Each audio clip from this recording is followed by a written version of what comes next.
Good morning, teacher. Good morning, എല്ലാവരും. ഇന്നെല്ലാവരും വന്നിട്ടുണ്ടോ? നമുക്ക് എടുക്കാം. എടുത്തോ. 1, 2, 3, 4, 5. എല്ലാവരും വന്നിട്ടുണ്ടല്ലോ. എല്ലാവരും സന്തോഷിച്ചിരിക്കണോ? ഫസ്റ്റ് പീരീഡ് അല്ലേ? എല്ലാവരും പുതുതായിട്ടേ കഴിഞ്ഞ പ്രാവശ്യം പഠിപ്പിച്ചൊക്കെ എല്ലാവർക്കും ഓർമ്മയുണ്ടോ? നമ്മൾ ഏത് ചാപ്റ്റർ ആണ് പഠിച്ചുകൊണ്ടിരുന്നത്? ഫൈബറുകളും പ്ലാസ്റ്റിക്കുകളും.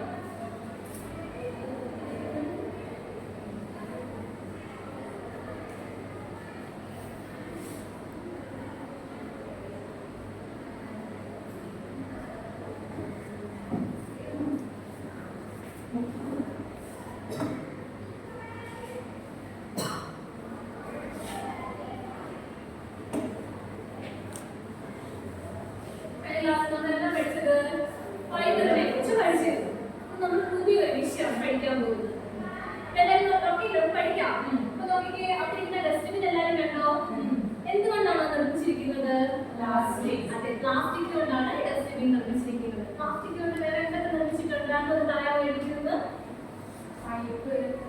കസേര, മേശ, ഇതെല്ലാം എന്തുകൊണ്ടാണ്? പ്ലാസ്റ്റിക് കൊണ്ടാണ് നിർമ്മിച്ചിരിക്കുന്നത്.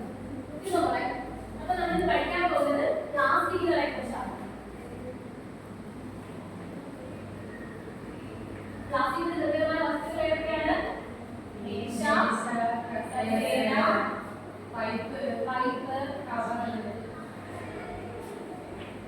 ഇതെല്ലാം പ്ലാസ്റ്റിക് കൊണ്ട് നിർമ്മിതമായിരിക്കുന്നു അല്ലേ? ഇനി പ്ലാസ്റ്റിക്കിനെ കുറിച്ച് മറ്റെന്തറിയാം? പ്ലാസ്റ്റിക് എന്നാൽ എന്താണ്? മനുഷ്യനിർമ്മിതമായ വസ്തുക്കളാണ് പ്ലാസ്റ്റിക്. ഇനി പ്ലാസ്റ്റിക്കുകളെ നമ്മൾ എന്തെന്ന് പറയും? കൃത്രിമ പോളിമറുകൾ എന്ന് പറയുന്നു. പ്ലാസ്റ്റിക്കുകളെ എന്തെന്ന് പറയുന്നത്? കൃത്രിമ പോളിമർ.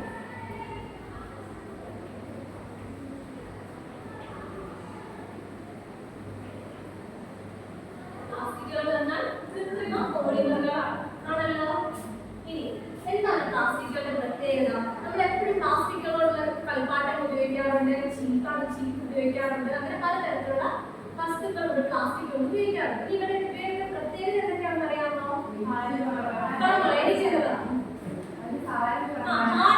മറ്റൊരു പ്രത്യേകത പറയാമോ? വൈദ്യുത ചാലകമല്ല. പ്ലാസ്റ്റിക് എന്താണ്? ഭാരക്കുറവാണ്, അതുപോലെ വൈദ്യുത ചാലകമല്ല. ഇത് കുറച്ച് പ്രത്യേകത ടീച്ചർ പറഞ്ഞു തരട്ടെ. എന്തൊക്കെയാ? തുരുമ്പിക്കുന്നുണ്ടോ പ്ലാസ്റ്റിക്?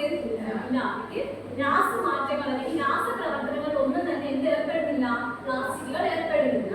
ഭാരക്കുറവാണ്, വൈദ്യുത ചാലകമല്ല, താപചാലകമല്ല. മനസ്സിലായോ? പിടിച്ചോളേണ്ടല്ലേ? വൈദ്യുത ചാലകമല്ല, വൈദ്യുത ചാലകമല്ല, താപചാലകമല്ല, ഭാരക്കുറവാണ്,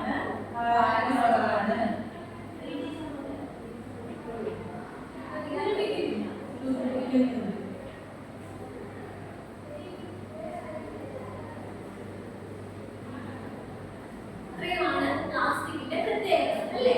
ഇനി നമുക്ക് കുറച്ച് കൂടുതൽ കാര്യങ്ങൾ പ്ലാസ്റ്റിക്കിനെ കുറിച്ച് പഠിച്ചാലോ? പഠിക്കാമല്ലോ. അപ്പൊ നമ്മുടെ വീട്ടിലെ പ്ലംബർമാരെ കണ്ടിട്ടില്ലേ? പൈപ്പുകളൊക്കെ ശരിയാക്കാനും മോട്ടർ ശരിയാക്കാനൊക്കെ പ്ലംബർമാർ വരാനുണ്ട്. അപ്പൊ അവരുടെ കയ്യിലിരിക്കുന്ന പൈപ്പുകൾ നിങ്ങൾ ശ്രദ്ധിച്ചിട്ടുണ്ടോ? എന്ത് തരം പൈപ്പുകളാണ്? PVC പൈപ്പുകളാണ്. ഇനി നമ്മുടെ സ്വിച്ച് ബോർഡിലെ പൈപ്പ് പ്ലാസ്റ്റിക്കുകൾ കണ്ടിട്ടുണ്ടോ? അതെ, അത് ഒരു തരത്തിലുള്ള പ്ലാസ്റ്റിക്കുകളാണ്. ഇതിന്റെ വ്യത്യാസം എന്താണെന്ന് അറിയാമോ? എന്താണ് വ്യത്യാസം? അതെ, എന്താണ്? PVC പൈപ്പുകൾക്ക് ചൂടാകുമ്പോൾ എന്ത് സംഭവിക്കുന്നു? രൂപമാറ്റം സംഭവിക്കുന്നു. എന്നാൽ അത്രയല്ല, സ്വിച്ച് ബോർഡ് ഉപയോഗിക്കുന്ന തരത്തിലുള്ള പ്ലാസ്റ്റിക്കുകൾക്ക് രൂപമാറ്റം സംഭവിക്കുന്നില്ല. പ്ലാസ്റ്റിക്കുകളെ കൃത്യമായിട്ട് എന്തായി തരംതിരിക്കാം? രണ്ടായി തരംതിരിക്കും. ഏതൊക്കെയാണെന്ന് അറിയാമോ? തെർമോ പ്ലാസ്റ്റിക്കുകളെന്നും തെർമോസെറ്റിക് പ്ലാസ്റ്റിക്കുകളെന്നും. പറഞ്ഞേ, തെർമോ പ്ലാസ്റ്റിക്കുകളെന്നും തെർമോസെറ്റിക് പ്ലാസ്റ്റിക്കുകൾ.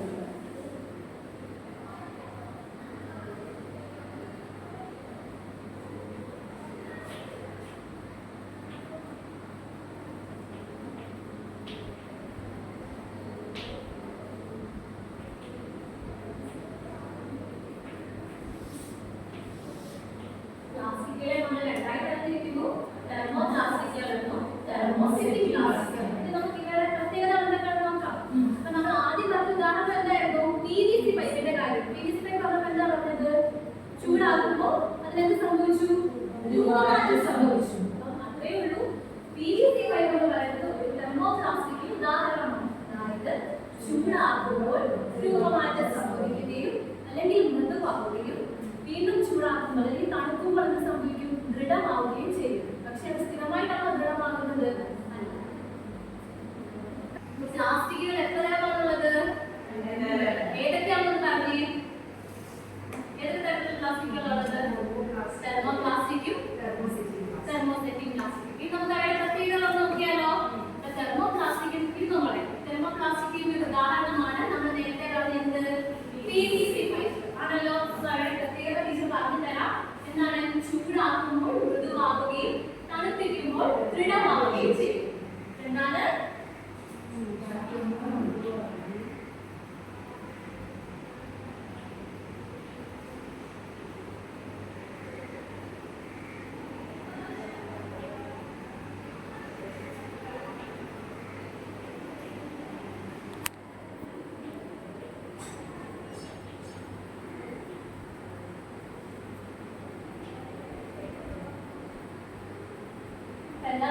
ചൂടാക്കുമ്പോൾ മൃദുവാകുകയും തണുപ്പിക്കുമ്പോൾ ദൃഢമാവുകയും ചെയ്യും. എന്ത് തരം പ്ലാസ്റ്റിക്കുകളാണ്? തെർമോപ്ലാസ്റ്റിക്. അപ്പൊ തെർമോസെറ്റിക് പ്ലാസ്റ്റിക് എന്തായിരിക്കും അത് നോക്കാമോ? എന്തായിരിക്കും? അതെ, ചൂടാക്കുമ്പോൾ മൃദുവാകുകയും തണുപ്പിക്കുമ്പോൾ ദൃഢമാവുകയും ചെയ്യും. അപ്പൊ പിന്നീട് അതിനെ തണുപ്പിച്ച് കഴിയുമ്പോൾ ദൃഢമായി കഴിഞ്ഞാൽ പിന്നെ അതിന് മാറ്റമുണ്ടോ? അപ്പൊ അതിനൊരു ഉദാഹരണം നമ്മൾ പറഞ്ഞത് സ്വിച്ച് ബോർഡ് ഉപയോഗിച്ചിരിക്കുന്ന പ്ലാസ്റ്റിക്. ഡെഫിനിഷൻ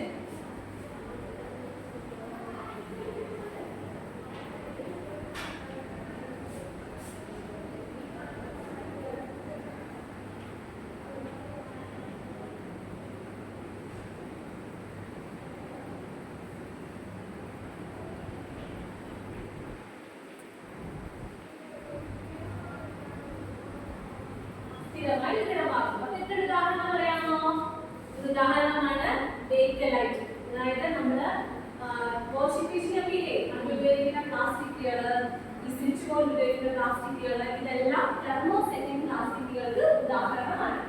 അപ്പൊ തെർമോപ്ലാസ്റ്റിക് ഉദാഹരണം എന്താണ്? PVC. തെർമോസെറ്റിക്കിനോ? ബേക്കലൈറ്റ്. മനസ്സിലായോ? നമ്മൾ പഠിച്ചതിനെ കുറിച്ചിട്ടാണ്, പ്ലാസ്റ്റിക്കുകളെ കുറിച്ചിട്ടാണ്. പ്ലാസ്റ്റിക്കുകളെ എന്തെന്ന് പറയുന്നു? പറയുന്നു. പ്ലാസ്റ്റിക്കുകളുടെ പ്രത്യേകതകൾ എന്തൊക്കെയാണ്? വൈദ്യുത ചാലകമല്ല, താപചാലകമല്ല, ഭാരക്കുറവാണ്, പൂരിപ്പിക്കുന്നില്ല അല്ലെങ്കിൽ രാസപ്രവർത്തനങ്ങളൊന്നും തന്നെ ഏർപ്പെടുന്നില്ല. ഇനി പ്ലാസ്റ്റിക്കുകളെ നമ്മൾ രണ്ടായി തരംതിരിക്കുന്നത് ഏതൊക്കെയാണെന്ന് പറയാമോ? തെർമോപ്ലാസ്റ്റിക്കും തെർമോസെറ്റിക് പ്ലാസ്റ്റിക്കുകളും. തെർമോപ്ലാസ്റ്റിക്കിന് ഉദാഹരണം നമ്മളെ